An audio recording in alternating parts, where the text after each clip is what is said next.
एक बार सब लोग जोर से दोनों मुट्ठी बंद करेंगे, हाथ ऊपर करेंगे और दिल से बोलेंगे, भारत माता की, भारत माता की, इनकलाब, इनकलाब, वंदे वंदे।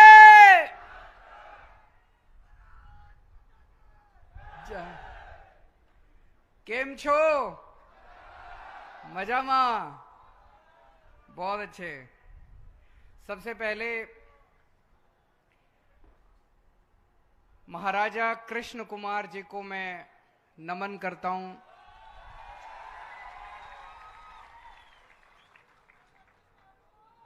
गजब के सच्चे देशभक्त थे वो।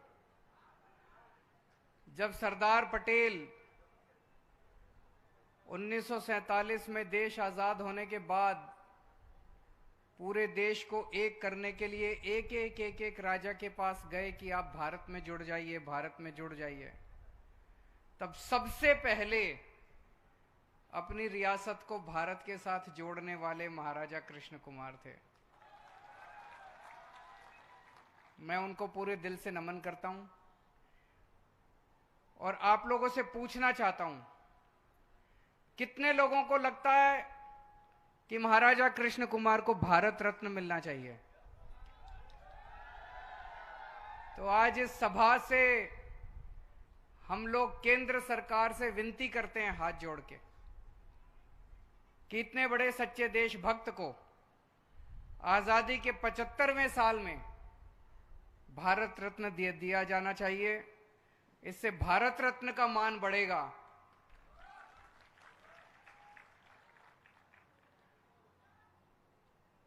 अभी जैसे मुझसे पहले ईशुदान भाई ने कहा, भगवंत मान जी ने कहा, हम जितनी बार आते हैं इतना प्यार हमें मिलता है, इतना प्यार मिलता है गुजरात के लोगों से। आज हम एक सभा में जाते हैं, वहां पता चलता है इतने लोग आए थे, इतना प्यार, इतना विश्वास लोगों का। अगले दिन जाते हैं और ज्यादा प्यार, और ज्यादा प्यार। मैं इतना ही भरोसा दिलाना चाहता हूं कि आम आदमी पार्टी की सरकार बनेगी। आपके प्यार को, आपके विश्वास को टूटने नहीं दूंगा। एक एक वादा पूरा करूंगा मैं। ये मेरी गारंटी है, मेरा वचन है आपके सामने। जो मैं बोलता हूं वो करता हूं। आपका एक एक वादा पूरा करूंगा जो आपके सामने कह के जा रहा हूं। पूरा गुजरात इस टाइम बदलाव चाह रहा है। बदलाव की आंधी चल रही है चारों तरफ। गजब का कुछ ना कुछ अजीब हो रहा है पूरे गुजरात के अंदर। देवी की कृपा हो रही है, भगवान की झाड़ू चल रही है। चल रही है कि नहीं चल रही है? किस किस को बदलाव चाहिए? किस किस को परिवर्तन चाहिए? सबको परिवर्तन चाहिए। थक गए हैं लोग, 27 साल थक गए हैं लोग। सबको परिवर्तन चाहिए, सबको बदलाव चाहिए। और आज मैं आपके लिए खुशखबरी लेके आया हूं। केंद्र सरकार की एक रिपोर्ट आई है। केंद्र सरकार की एक एजेंसी है, आईबी कहते हैं उसको, खुफिया एजेंसी है। उसने गुजरात में घूम घूम के सर्वे किया, लोगों से पूछा। उसकी रिपोर्ट आई है कि गुजरात के चुनाव के बाद आम आदमी पार्टी की सरकार बनने जा रही है गुजरात में। एक बार जोरदार ताली बजा दीजिए। आपका बदलाव का सपना पूरा होने जा रहा है। लेकिन अभी जीत थोड़ी सी किनारे पे है, मार्जिन पे है, कम है। 92-93 सीट आ रही है, कम सीट आ रही है। एक जोरदार धक्का लगाना पड़ेगा, जोर से धक्का लगाना पड़ेगा। 92-93 से काम नहीं चलेगा, नहीं तो ये तोड़ देंगे सरकार, खराब कर देंगे सरकार। बड़े बदमाश हैं ये लोग। जोरदार धक्का लगाओ कि 150 सीट आनी चाहिए, 150 पार होनी चाहिए। होनी चाहिए कि नहीं होनी चाहिए? 150 सीट आनी चाहिए, तो स्थिर सरकार बनेगी, मजबूत सरकार बनेगी और सारे वादे पूरे करेंगे। स्कूल भी बनाएंगे, अस्पताल भी बनाएंगे, बिजली भी, सारा काम करेंगे। 8 दिसंबर को गिनती है। 9 दिसंबर को सरकार बनेगी, एक हफ्ते बाद 15 दिसंबर को सरकार बन जाएगी। सबसे पहला काम करेंगे, मेरे पास बहुत लोग आते हैं, पिछले 27 साल में गुजरात में इतने लोगों ने आंदोलन किए, इतने लोगों ने आंदोलन किए, उन आंदोलनकारियों के खिलाफ इन्होंने झूठे पर्चे कर दिए, झूठे केस कर दिए।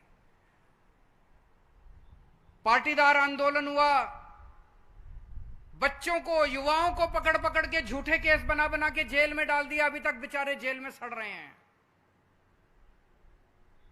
किसान आंदोलन हुआ, किसानों को पकड़ पकड़ के जेल में डाल दिया, उनके ऊपर झूठे केस चल रहे हैं। अभी मालधारी आंदोलन चल रहा था पिछले दिनों, मैंने देखा, उन लोगों के ऊपर झूठे केस कर दिए इन्होंने। ठाकुर आंदोलन हुआ, पुलिस पे ग्रेड आंदोलन हुआ, क्षत्रिय समाज का आंदोलन हुआ, उन पे इन्होंने झूठे केस कर दिए। दलित समाज का आंदोलन हुआ, आदिवासी समाज का आंदोलन हुआ, कई कर्मचारियों का आंदोलन हुआ, आशा वर्कर्स, आंगनवाड़ी वर्कर, वीसी, कई लोगों का आंदोलन, कई कर्मचारियों का आंदोलन हुआ, एक्स सर्विसमैन का आंदोलन हुआ। 15 दिसंबर को हमारी सरकार बनेगी, 31 दिसंबर तक 15 दिन में सारे केस वापस ले लिए जाएंगे, सबको उनके घर भेज दिया जाएगा। सारे केस वापस ले लेंगे। जिन जिन कर्मचारियों को इन्होंने सर्विस से निकाला है, सस्पेंड किया है, उन सबको वापस सर्विस में बहाल किया जाएगा, उन सबके खिलाफ केस वापस लिए जाएंगे। सबसे पहला काम ये करेंगे। दूसरा काम, भ्रष्टाचार खत्म करेंगे। इतना भ्रष्टाचार है, इतना भ्रष्टाचार है, कहते हैं घाटे में चल रहा है गुजरात। क्यों घाटे में चल रहा है गुजरात? कहां गया सारा पैसा इनका? एक एमएलए मिला, सुना उसके बारे में, मिला नहीं, सुना मैंने उसके बारे में। गुजरात का है, इन्हीं की पार्टी का है। जब चुनाव लड़ा, वो चुनाव लड़ने के पहले उसके पास 4 एकड़ जमीन थी। 5 साल के बाद उसके पास 1000 एकड़ जमीन है, 1000 एकड़ जमीन। लूट लिया इन लोगों ने गुजरात को। इतना जमीन खरीद ली, इतने कोठियां बना ली, इतना पैसा जमा कर लिया, स्विस बैंक में भर लिया, विदेश ले गए पैसा। कहते हैं गुजरात घाटे में चल रहा है। 2.5 लाख करोड़ रुपए हर साल गुजरात सरकार खर्च करती है। गुजरात का बजट 2.5 लाख करोड़, 2.5 लाख करोड़। और ये किसका पैसा है? आपका पैसा है। आप रोटी खाते हो, उस पे पैसा लगता है। पराठा, आज पराठे के ऊपर 18% टैक्स लगा दिया इन्होंने। दूध पीते हो उस पे टैक्स लगता है, छाछ पीते हो उस पे टैक्स लगता है, दही खाते हो उस पे टैक्स लगता है, पंखा चलता है उस पे टैक्स लगता है, मोबाइल इस्तेमाल करते हो उस पे टैक्स लगता है, सोते हो तो टैक्स लगता है, जागते हो तो टैक्स लगता है, नहाते हो तो टैक्स लगता है, हर चीज पे टैक्स लगता है। इतना इन लोगों, अरबों खरबों रुपए इनके पास है, सरकार के पास। 2.5 लाख करोड़ रुपए हर साल गुजरात सरकार खर्च करती है। मैं आपसे पूछना चाहता हूं, आपके गांव में सड़क बनी? आपके गांव में कोई स्कूल बना? 27 साल में कोई आपके गांव में अस्पताल बना? कोई कॉलेज बना? कहां गया सारा पैसा? खा गए ये लोग, खा गए ये लोग, सारा पैसा खा गए। हमारी सरकार बनेगी, एक एक पैसा इनसे निकलवाएंगे, हाथ गले में डाल के इनका सारा पैसा बाहर निकाल, इनके हलक में, इनके गले में हाथ डाल के सारा पैसा इनका बाहर निकालेंगे। निकालना चाहिए नहीं निकालना चाहिए? गुजरात के लोगों के एक एक पैसे का हिसाब होना चाहिए नहीं होना चाहिए? छोड़ेंगे ही नहीं इनको, बख्शेंगे नहीं इनको, सारा पैसा इनसे वापस लेना। भ्रष्टाचार मुक्त शासन देंगे गुजरात को। पहली बार गुजरात को भ्रष्टाचार मुक्त शासन मिलेगा। हमारा कोई मंत्री भ्रष्टाचार नहीं करेगा, हमारा कोई एमएलए भ्रष्टाचार नहीं करेगा, हमारा मुख्यमंत्री भ्रष्टाचार नहीं करेगा। अगर हमारा कोई आदमी भ्रष्टाचार करेगा, सीधा जेल जाएगा। हमारा भी कोई भ्रष्टाचार करेगा, बख्शेंगे नहीं उसको। अभी थोड़े दिन पहले पंजाब में भगवंत मान साहब ने कमाल कर दिया। उन्होंने, हमारा एक मंत्री पंजाब में हेल्थ मिनिस्टर कुछ गड़बड़ कर रहा था, अभी मीडिया को नहीं पता था, अभी अखबार वालों को भी नहीं पता था, टीवी वालों को भी नहीं पता था, अभी विपक्ष को भी नहीं पता था। मान साहब के कान में आके किसी ने कहा, आपका सर हेल्थ मिनिस्टर गड़बड़ कर रहा है। इन्होंने पता कराया, चेक कराया, वो गड़बड़ कर रहा था। पता है इन्होंने क्या किया? अपने हेल्थ मिनिस्टर को पकड़ के जेल में डाल दिया। कोई करता है? कोई करता है? कलयुग का जमाना है, इस कलयुग के जमाने में कोई अपने मंत्री को जेल में डालता है? अपने मंत्री को पकड़ के जेल में डाल दिया। कट्टर ईमानदार पार्टी है हमारी, कट्टर ईमानदार पार्टी है, कट्टर ईमानदार सरकार दिल्ली में और पंजाब में। अपने को भी नहीं बख्शेंगे, कट्टर ईमानदार सरकार देंगे। और जब आप सरकारी दफ्तर में जाते हो, पैसा देना पड़ता है काम कराने के लिए, चाहे बिजली का बिल हो, चाहे बिजली का कनेक्शन हो, चाहे जाति प्रमाण पत्र हो, चाहे तहसीलदार के यहां जाना पड़े, चाहे पुलिस में जाना पड़े, देना पड़ता है कि नहीं देना पड़ता? अब 15 दिसंबर के बाद बिना पैसे के आपका काम होगा, आपको एक पैसे की रिश्वत नहीं देनी पड़ेगी, आपको दफ्तर जाना ही नहीं पड़ेगा। हमने दिल्ली में ऐसी व्यवस्था कर दी कि अब आपको दफ्तर नहीं जाना पड़ता। हमने सरकारी दफ्तरों पे ताला लगा दिया दिल्ली में। आप फोन करो, एक फोन नंबर दे दिया, फोन करो, आप बोलो मेरे को ये काम कराना है, सरकार का एक अफसर आपके घर आके आपका काम करके जाता है। हम ऐसी व्यवस्था करेंगे, आपको कोई दफ्तर जाने की जरूरत नहीं है, सरकारी अफसर आपके घर आएगा, आपका काम करके जाएगा, कोई रिश्वत नहीं चलेगी, बिना रिश्वत के आपके काम होंगे। होने चाहिए कि नहीं होने चाहिए? करप्शन खत्म होगी, खूब पैसा बचेगा, खूब पैसा बचेगा, पैसे की कमी नहीं होगी, सरकार घाटे में नहीं चलेगी, खूब पैसा बचेगा। उस पैसे से सबसे पहला काम करेंगे, आपकी बिजली फ्री कर देंगे।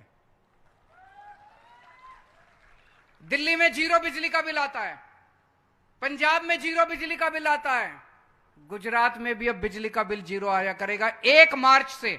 नोट कर लो, 1 मार्च से गुजरात के लोगों का बिजली का बिल 0 आएगा। जितने पुराने बिजली के बिल थे आपके, किसी का 50,000 60,000 पुराना बकाया चला आ रहा है ना, कईयों का पुराना दे नहीं रखा या गलत आ गया, वो सारा पुराना माफ कर देंगे और नए बिजली फ्री कर देंगे, तो 0 बिजली का बिल आएगा आपका। खुश हो? होना चाहिए। ये लोग मेरे को खूब गाली देते हैं, कहते केजरीवाल फ्री बिजली क्यों दे रहा है, फ्री बिजली। अरे यार, बेचारे गरीब लोग हैं, गरीबों को अगर इतनी महंगाई के जमाने में अगर थोड़ी सी राहत दे दी, कौन सा बुरा कर दिया? आपके सीएम की, गुजरात के सीएम को हर महीने 5,000 यूनिट बिजली फ्री मिलती है, गुजरात के मंत्रियों को 4-4 हजार यूनिट बिजली मुफ्त मिलती है हर महीने। जनता को 300 यूनिट बिजली मुफ्त दे रहे हैं तो इनको मिर्ची लग रही है। मिलनी चाहिए कि नहीं मिलनी चाहिए? एक काम करेंगे, जितनी महिलाएं मैं देख रहा हूं, बहुत सारी मां बहनें आई हुई हैं, यहां पे बेटियां आई हुई हैं, हर 18 साल से ऊपर की हर महिला को हर महीने उनके बैंक अकाउंट में 1,000 रुपए डलवाया करेंगे। होना चाहिए नहीं होना चाहिए? हर महिला, 18 साल से ऊपर की हर महिला को हर महीने 1,000 रुपए देंगे। अगर किसी घर में 2 महिलाएं हैं, मां है, बेटी है, दोनों को अलग अलग 1,000 मिलेंगे, 2,000 मिलेंगे। अगर किसी घर में 3 महिलाएं हैं तो 3,000 मिलेंगे, अलग अलग 3,000 मिलेंगे, अलग अलग 1,000 मिलेंगे। हवे तमारे चिंता करवानी जरूर नहीं, તમારો ભાઈ આવી ગયો છે।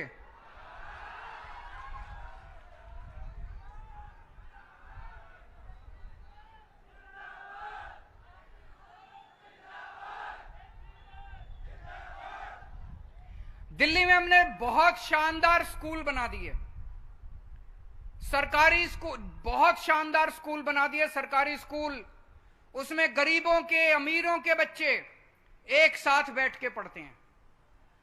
अब रिक्शे वाले का बच्चा, मजदूर का बच्चा डॉक्टर बन रहा है, इंजीनियर बन रहा है, वकील बन रहा है। आप सोच के देखो, एक मजदूर का बच्चा अगर डॉक्टर बन जाए तो उनके घर की गरीबी दूर हो गई कि नहीं हो गई?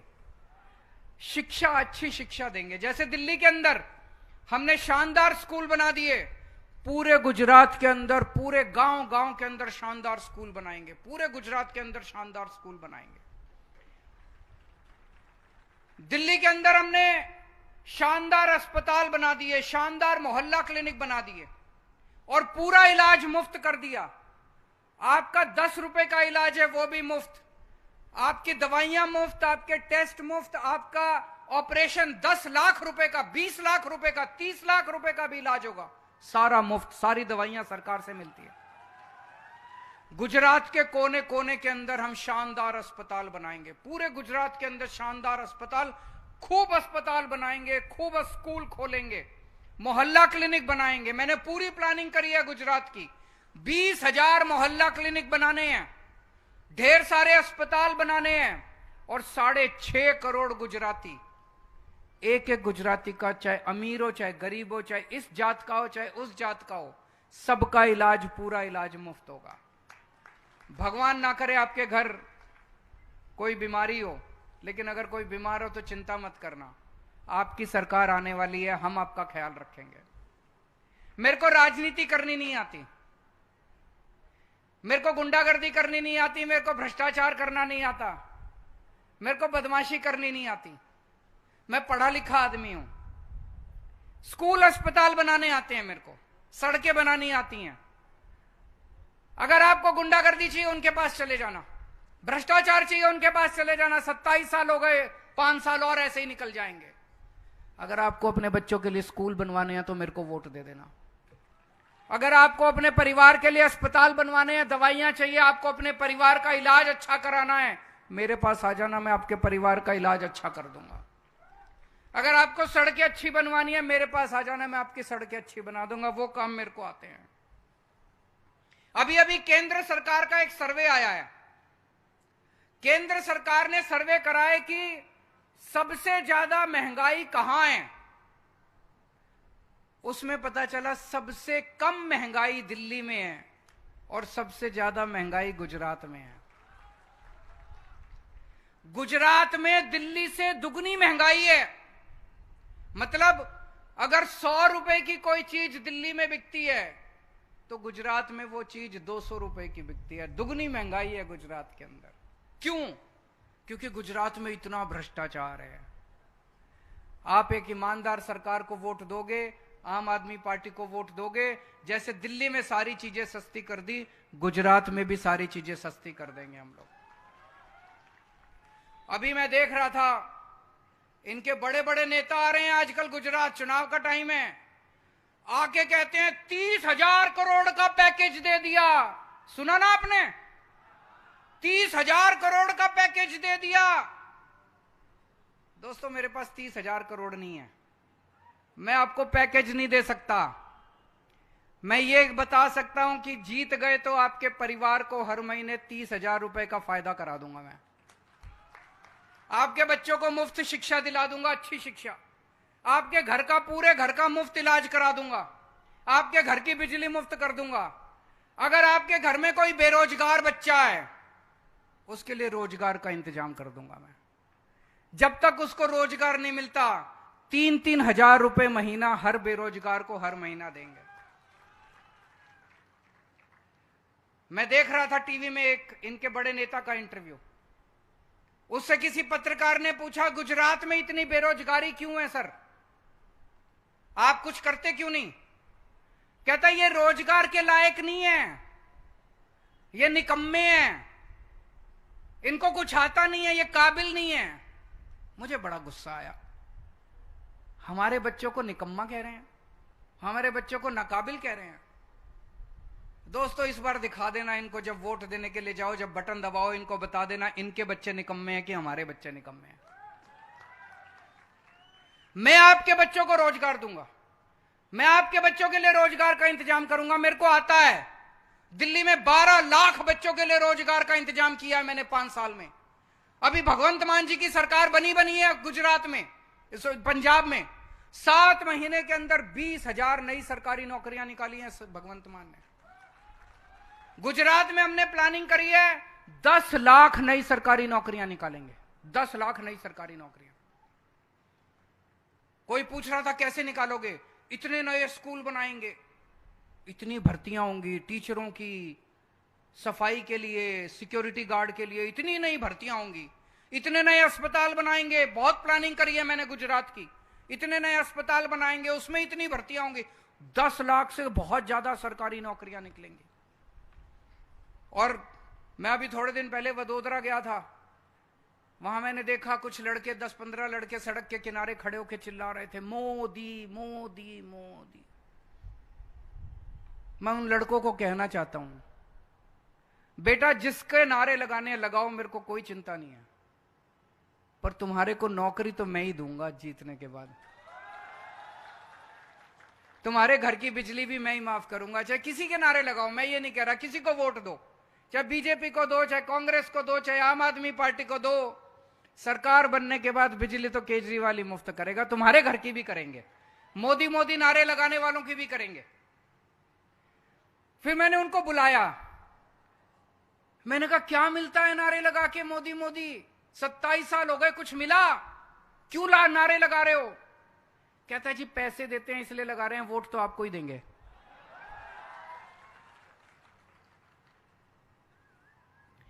एक अभी थोड़े दिन, अभी कौन सा पेपर फूटा है? अभी 2 दिन पहले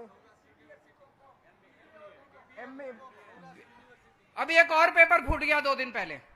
बताओ, चुनाव सर पे हैं, चुनाव का टाइम है, तब भी इनसे पेपर नहीं होते।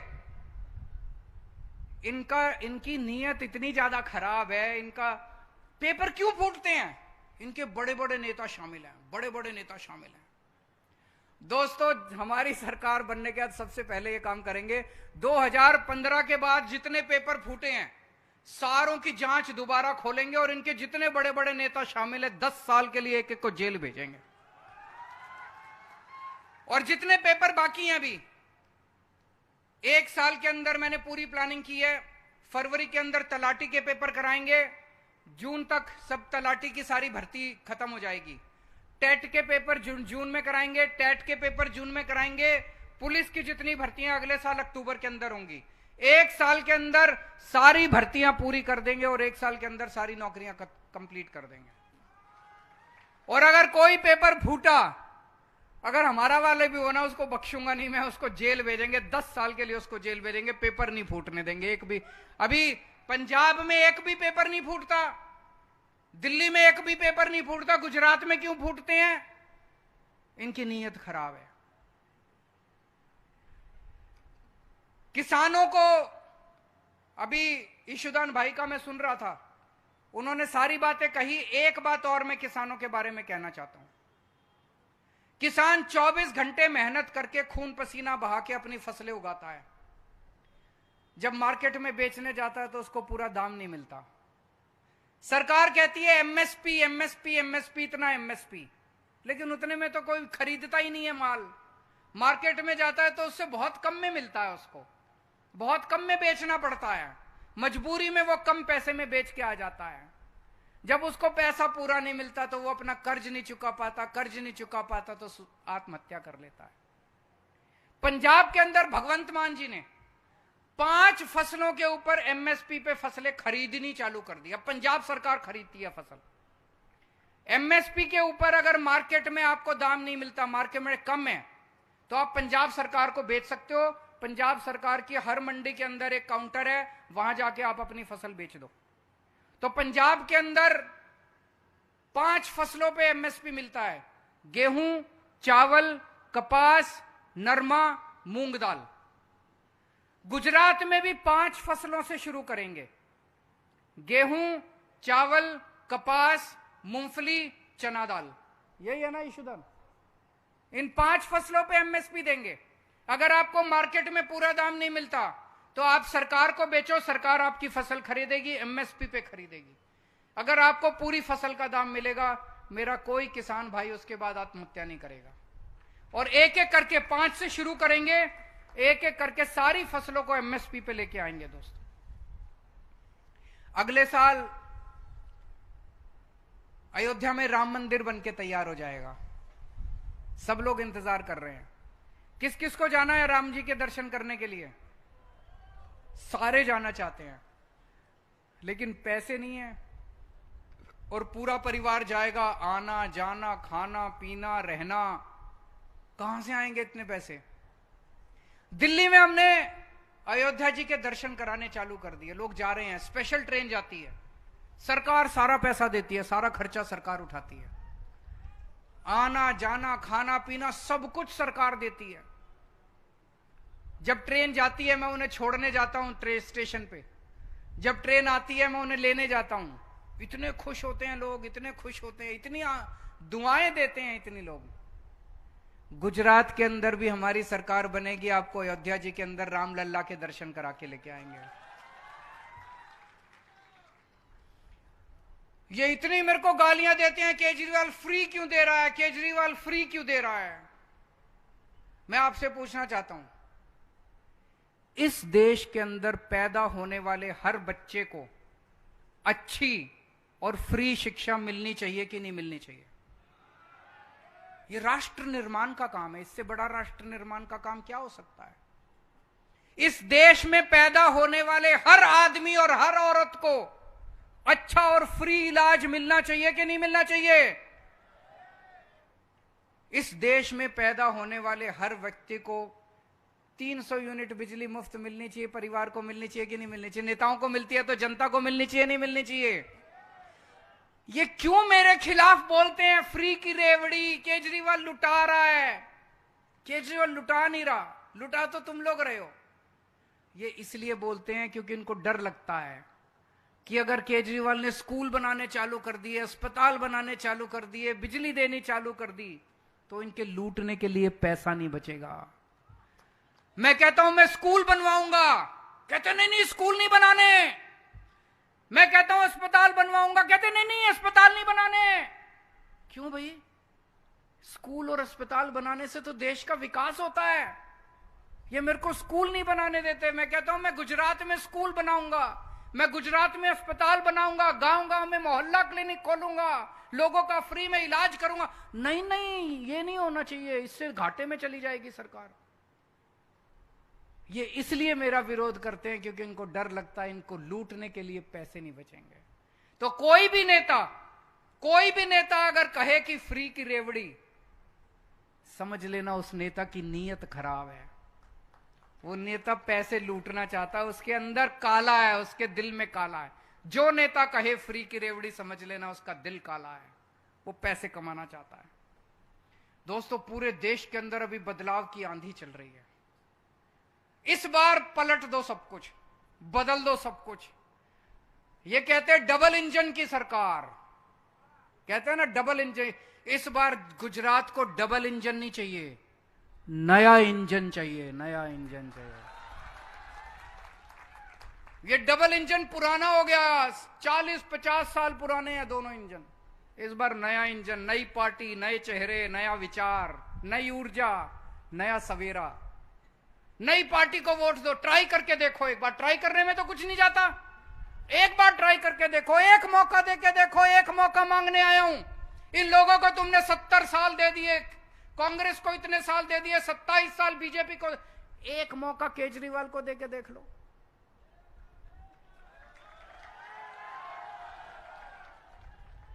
अगर मैं काम ना करूं, अगली बार वोट मांगने नहीं आऊंगा आपसे। एक मौका दे दो।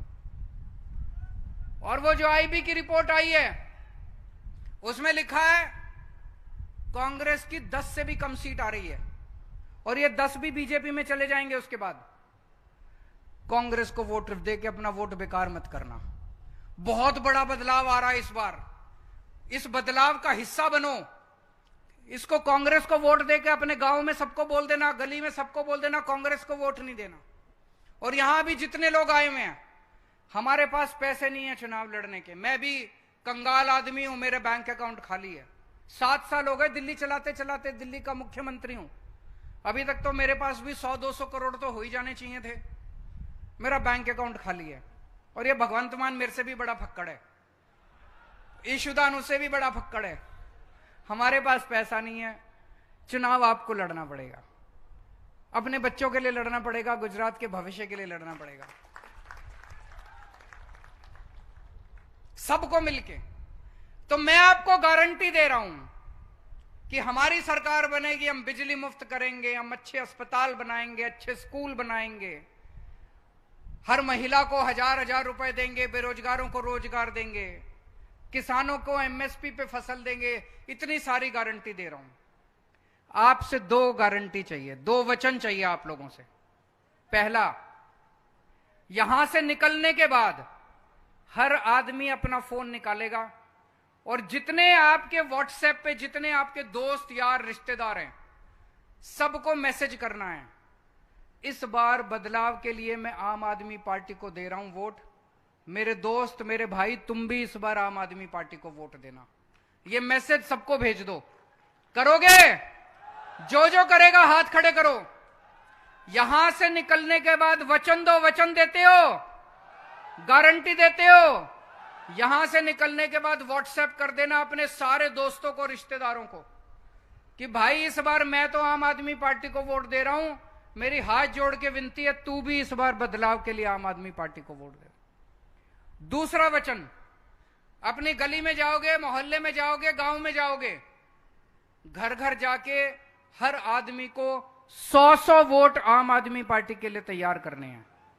और खासकर कांग्रेस और भाजपा वालों को पलटना है, उनके साथ बैठना, उनको समझाना कि दोस्त क्या मिला अपने को कांग्रेस से, क्या मिला अपने को बीजेपी से। इतने साल उनकी गुलामी करी हम लोगों ने, एक मौका देके देखते हैं केजरीवाल को, काम करेगा तो ठीक है, नहीं तो अगली बार लात मार के भगा देंगे। एक मौका, सब लोग अपनी अपनी गली में जाके बात करना। और बीजेपी वाले बहुत सारे हैं, वो अंदर ही अंदर चाह रहे हैं कि इस बार बीजेपी हारे। बहुत बीजेपी वाले मेरे पास आते हैं, कहते हैं सर इस बार हरा दो इनको, बहुत घमंड हो गया इनको, बहुत अहंकार हो गया हमारी पार्टी को, वो बीजेपी वाले कहते हैं। तो मेरा सारे बीजेपी के कार्यकर्ताओं से और नेताओं से निवेदन है, जो जो बीजेपी को हराना चाहते हैं, वो डरते हैं बीजेपी को छोड़ने से। उनको लगता है उनका धंधा बंद करा देंगे, उनको डर लगता है कि उनके ऊपर उनको तंग करेंगे। इसलिए मेरा सारे बीजेपी के नेताओं से, जो जो हराना चाहते हैं, निवेदन है आप बीजेपी के अंदर रहो, लेकिन काम आम आदमी पार्टी के लिए करो, उनको हराने के लिए काम आदमी। तो दोस्तों 1.5 महीना रह गया बस चुनाव के लिए। इस 1.5 महीने में आप लोगों से विनती है, जितना हम सारे मिलकर दम लगा सकते हैं दम लगाते हैं, और एक नए गुजरात बनाएंगे, मिलकर नया गुजरात बनाएंगे जब नई सरकार बनेगी। भारत माता की। खूब खूब धन्यवाद साहेब। આપણે રાષ્ટ્રગીત માટે